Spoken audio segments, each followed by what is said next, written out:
93,6 FM X Channel setel musik terbaik masih di Ngompol. Ngobrol malam-malam seputar politik nih. Rino Purba udah sama Pak Ade Suryokoco. Selamat malam, Pak. Malam. Pak Ade, aduh. Ini pokoknya kalau udah malam-malam ada Pak Ade seru nih. Mau bahas apa pasti ada ilmu baru yang bisa kita gali nih dari beliau, ya nggak? Oh ya, sebelum kita mulai kita juga sudah live streaming ya. Kalau misalnya kamu mau langsung bertanya secara official bisa langsung di add aja ya di TikToknya Pak Ade itu di Suryokoco juga boleh, atau kamu bisa join di xchannel.id, kamu bisa dengerin kita secara live streaming. Nah Pak Ade, gimana nih sore hari ini kayaknya hujan. Pak Ade kena hujan gak nih? Hujan dong. Oh kena juga Pak Ade? Kirain aman-aman aja nih. Pak Ade, ini tuh kan kita kurang lebih seminggu lagi ya untuk pemilu ya? Enggak dong, masih kan lama. Tanggal 14 ya? Oh seminggu lebih lah? 14, 2 minggu lah. Sekarang tanggal 1. Oh iya. Wah gimana? Udah lupa aja kalau Iya. Benar. 2 minggu lagi nih X People ya. Nah, sehubungan dengan 2 minggu lagi pasti udah makin kelihatan beberapa caleg yang woro-woronya tuh udah semakin aktif dan udah semakin agresif lagi ya. Dan ini nih ada fenomena baru ternyata di pemilu. Bukan baru sih, sebenarnya sih udah ada beberapa waktu lalu ya Pak De ya. Cuman ini kayaknya aku lebih melihat lebih banyak untuk di pemilu yang di tahun 2024 ini. Ini ada fenomena artis yang nyalek nih Pak De. Nah, menurut Pak De sendiri ya sebenarnya nih, ya pasti kan sah-sah aja ya, itu kan hak individu ya Pak De ya. Iya. Nah cuman kalau kita berbicara masalah persyaratannya, kira-kira apa aja sih Pak De untuk bisa mencalonkan diri itu sebagai caleg?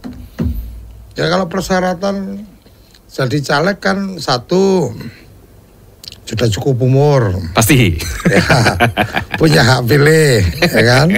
Tidak sedang dicabut hak pilihnya, karena ada juga yang sudah cukup umur tapi sedang dicabut hak politiknya, artinya tidak boleh berpolitik, itu berarti dia nggak boleh ikut pencalekan kan gitu. Itu dalam konteks apa tuh Pak De? Hak politiknya dicabut? Kan ada kasus-kasus hukum tertentu yang kemudian tidak boleh berpolitik dalam tingkat waktu berapa setelah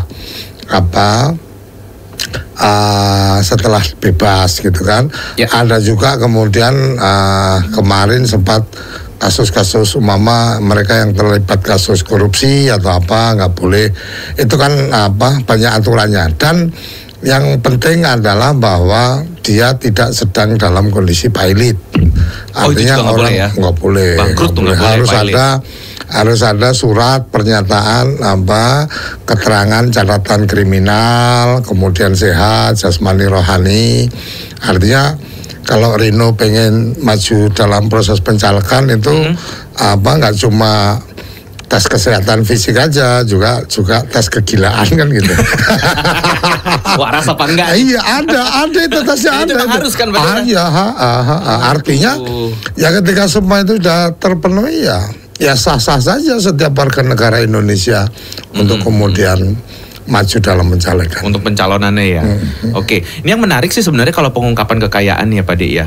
Kan kalau nggak salah aku sih pernah tahu kalau misalnya ada calon yang independen ya gitu ya Pak De ya. Kalau calon independen itu kira-kira ada minimumnya nggak sih Pak De? Pak De tahu nggak kira-kira minimum dia harus menyediakan dana atau gimana? Calon independen itu kan adanya di DPD RI ya. Jadi kalau DPR itu calon melalui partai, kalau DPD RI itu calon perorangan. Jadi kamarnya beda, di MPR sana kamarnya beda. Oh beda tuh ya. DPD RI sama DPR RI. Nah kalau DPD ini kan presentatif dari provinsi. Jadi tiap provinsi perwakilannya 4 orang. Nah perwakilan 4 orang ini untuk kemudian orang yang ingin mengajukan diri atau mendaftarkan diri maka harus mengumpulkan dukungan. Jadi sebenarnya bukan mengumpulkan KTP tapi mengumpulkan dukungan, bahwa sekian banyak orang memberikan dukungan. Saya nggak paham nggak hafal persisnya berapa persen dari jumlah pemilih, tapi ada batasannya, ada jumlah yang harus dipenuhi di provinsi dengan penduduk berapa, maka kemudian dia harus minimalnya berapa dan seterusnya. Jadi dukungan dari orang-orang yang punya hak pilih yang kemudian dibuktikan dengan dilampiri KTP. Oh, itu pasti ya. Gitu, ya. Biar menandain kalau si calon ini adalah warga negara Indonesia pastinya tuh. Ya. Pak De, kita balik lagi nih.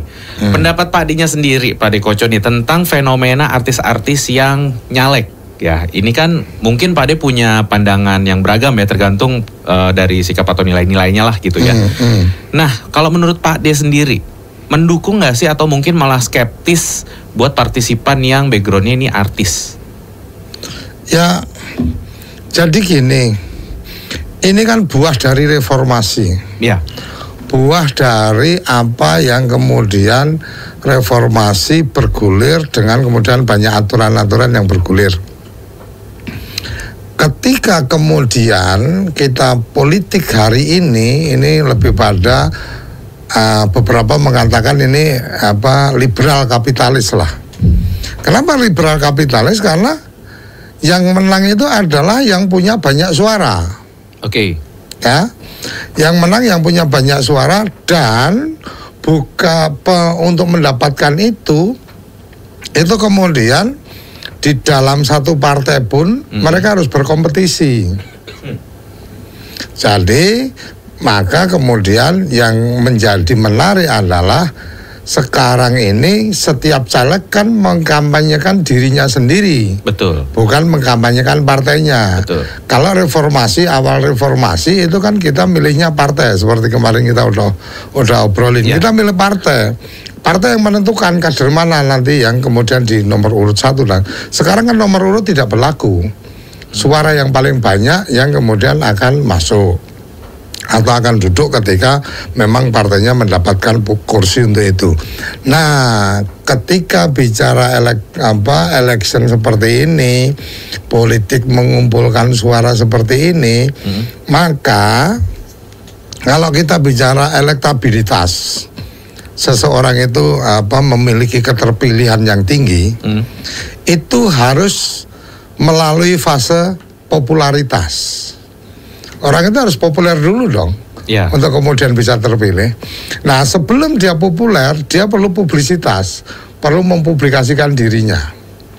Nah, ketika kemudian partai-partai merekrut orang-orang yang punya fans, yang punya penggemar, yang punya pengikut, itu adalah bagian ketika kemudian, oh ini artis fansnya udah banyak banget nih, fans clubnya. Artinya kalau kita hari ini lebih mudah lagi dengan sosial media, followernya segini banyak dan seterusnya. Ini kan punya potensi untuk jadi jurkam, untuk jadi penyampai, untuk kemudian ketika ini jadi jurkam, mungkin kan jadi ongkosnya mahal nih. Ya. Membuat orang yang punya pengikut jadi jurkam, mungkin kan ongkosnya mahal.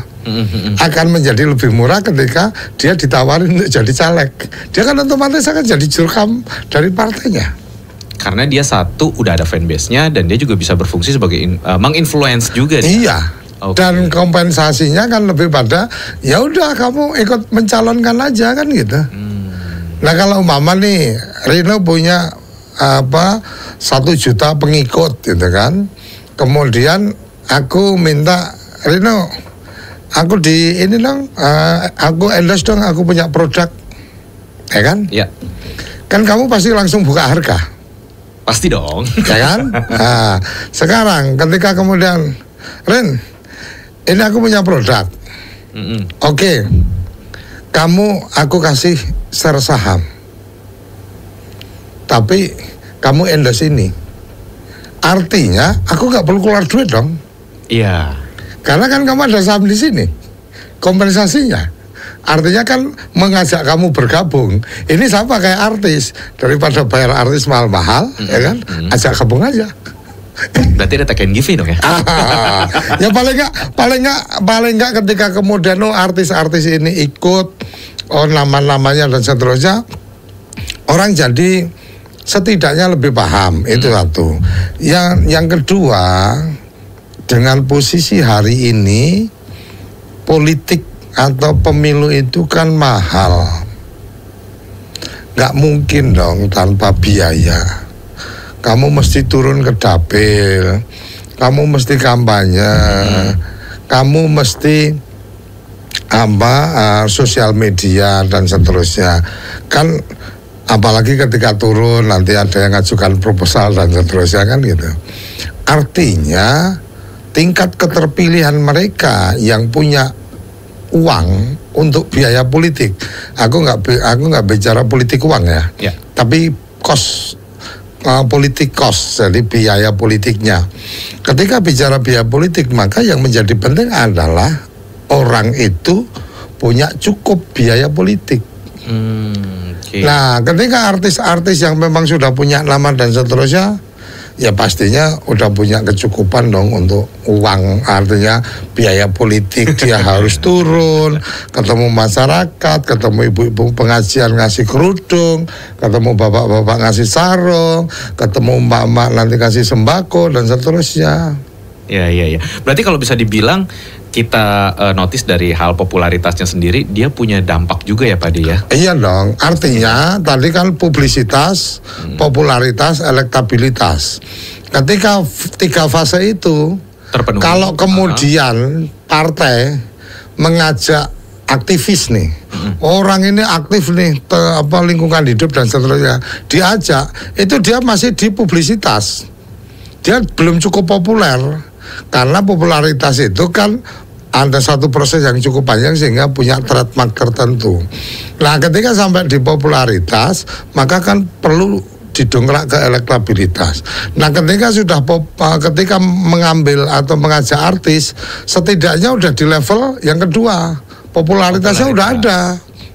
Berarti kan tinggal cost untuk kemudian menjadikan dari populer ini menjadi elektabilitasnya terpenuhi. Kira-kira kayak gitulah. Satu lagi Pak De, kira-kira kalau misalnya nih publisitasnya dapat, popularitasnya dapat, elektabilitasnya udah dapat juga. Kalau dari kacamatanya Pak De nih, artis tersebut tuh harus membuktikan nggak sih kalau dia tuh bakat berpolitik atau popularitas saja tuh udah cukup buat mencalonkan diri aja? Hari ini kita masih mendapatkan posisi pemilih itu belum sampai fase yang pemilih cermat, pemilih teliti, sampai track recordnya dan seterusnya. Pemilih itu maksudnya masyarakat ya Pak De? Iya. Oke. Ya, sekarang masyarakat nih. Apakah masyarakat akan tersampaikan semua profiling caleg? Lalu kata kamu nih, kamu di daerah kamu setidaknya ya hari ini ada berapa belas partai. Ya. Kalau berapa belas partai dan setiap partai mengajukan 10 orang calon aja di satu tingkatan nih, tingkat provinsi mama. Kalau di tingkat provinsi DKI taruh kata 9 kali sekian belas partai. Apa mungkin kamu punya waktu atau kamu mau untuk mencari tahu nama ini siapa? Kecil kemungkinannya. Betul. Artinya ya siapa yang datang ke kamu dan siapa yang menyapa kamu. Apa kamu ketika di baliho dan seterusnya kamu akan ingat orang-orang yang di baliho itu? Tapi kalau kemudian ada tim sukses yang datang ke rumah kamu, menyapa, mengetuk pintu, selamat siang, selamat sore Pak Rino, kami dari tim Partai X, kemudian saya adalah anggota dari pemenangan caleg ini, mohon berkenan, gini, kamu dikasih selebaran. Setidaknya dari selebaran itu kamu baca, oh caleg dari partai ini ada nama ini, pendidikannya ini dan seterusnya. Itu pun kalau kamu sempat, kan gitu. Iya.